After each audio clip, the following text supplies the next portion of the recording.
Decided to get a jump start on the 46.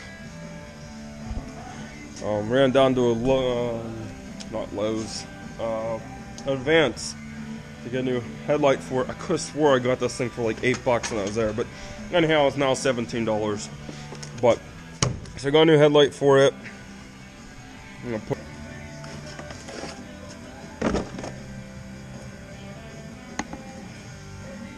okay, 3 prongs. They just basically plug and play. It's simple. Okay.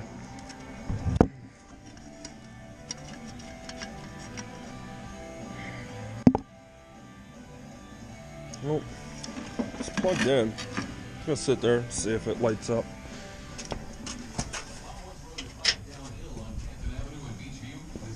And we got a light. So simple as that.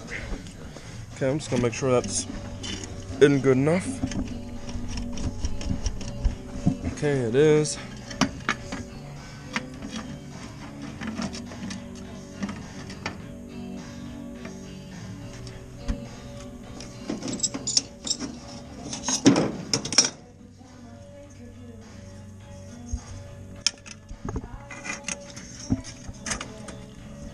Line your holes up. One there. One there. And you just throw the screws in it.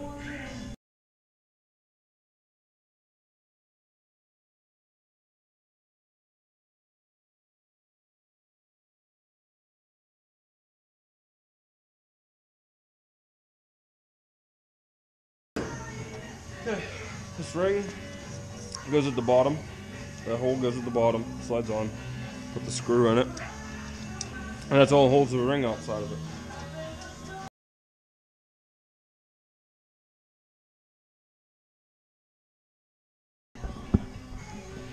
We got the headlights working again. Next, I'm gonna dig into these cab lights here and see what we got going on this side there. Like I said, if I had to bet money, it would be just a ground issue, but I will let you know in 1 second.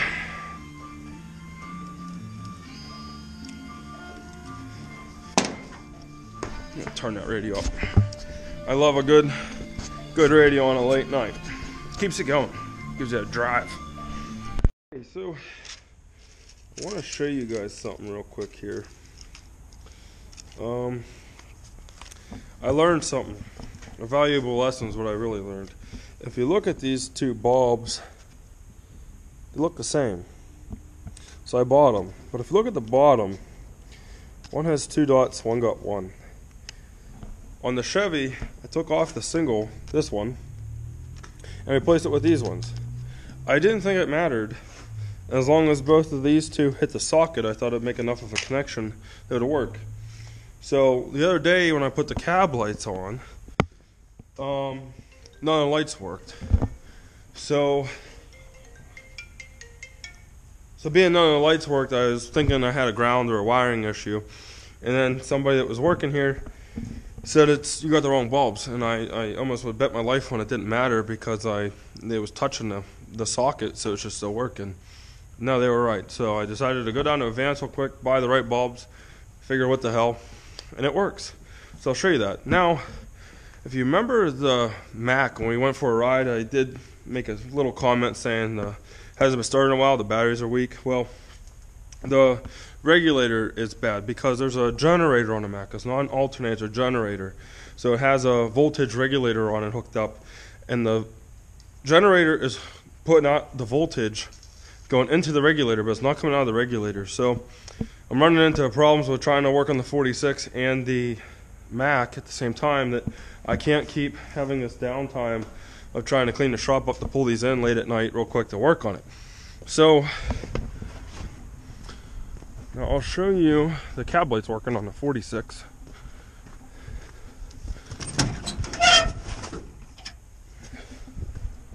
I might as well show you the headlights too. Okay, so headlights are on, cab lights are all lit up. So this is just a dumb rookie mistake, I guess you could say. Now on this one, Some people also say they want to see a video of the Mac motor. I mean, it's getting kind of dark out, but maybe you can catch something out of this. I'll try and use the last 6% of my phone light to light it up some. But that's just a 673 Mac engine, straight 6-cylinder inside there. Now, this is the voltage regulator that's bad. So the power is coming in from the generator sitting down here. So it's putting off the right voltage. It's coming up here, but it's not coming back out to charge the battery. So 2 little screws holding that on and a couple wires, and we can have that replaced real easy. So that's the inside of the Mac engine. It's been so darn cold and windy. I haven't been getting to play very much on this stuff. I did finally change the wheel cylinders on the 46. I made a video of that. For the guys that know how to change wheel cylinders, don't even watch it. It's a boring video. How much fun can you have changing wheel cylinders?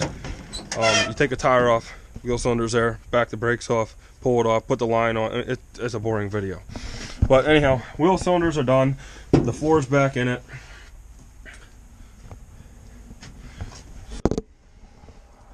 This is your 2-speed rear end, your 4-speed transmission, and your emergency brake.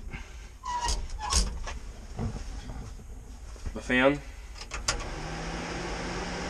It's a variable speed fan, so I can turn it down and turn it all the way up. Now this truck doesn't roll forward, which it won't. Put the choke on. I'll show you how easy this truck is to start up. Those of you that checked out my Instagram, I already put a video of this up starting when I brought it in for the wheel cylinders, but you can watch it.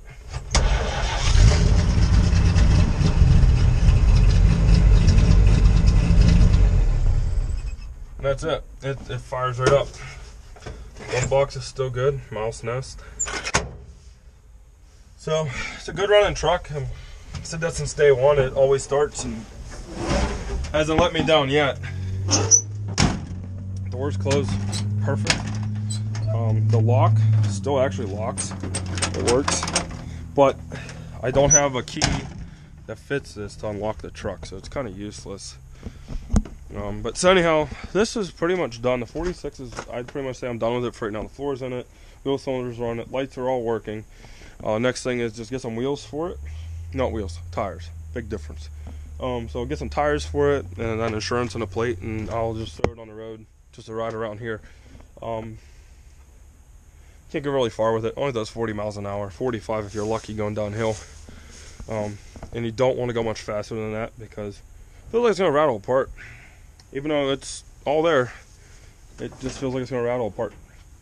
So next thing, I gotta get this regulator fixed, because next Thursday I will be down in Pittsburgh welding up a gate, and I know a couple of you guys wanted to see a welding video of the truck actually working, so we will have it there working next Thursday. Not this Thursday, next Thursday. Today's Monday, February 25th already. So just a little update what's going on. I am gonna go home for the night. I'm done, and thanks for watching. Subscribe if you want to see more stuff.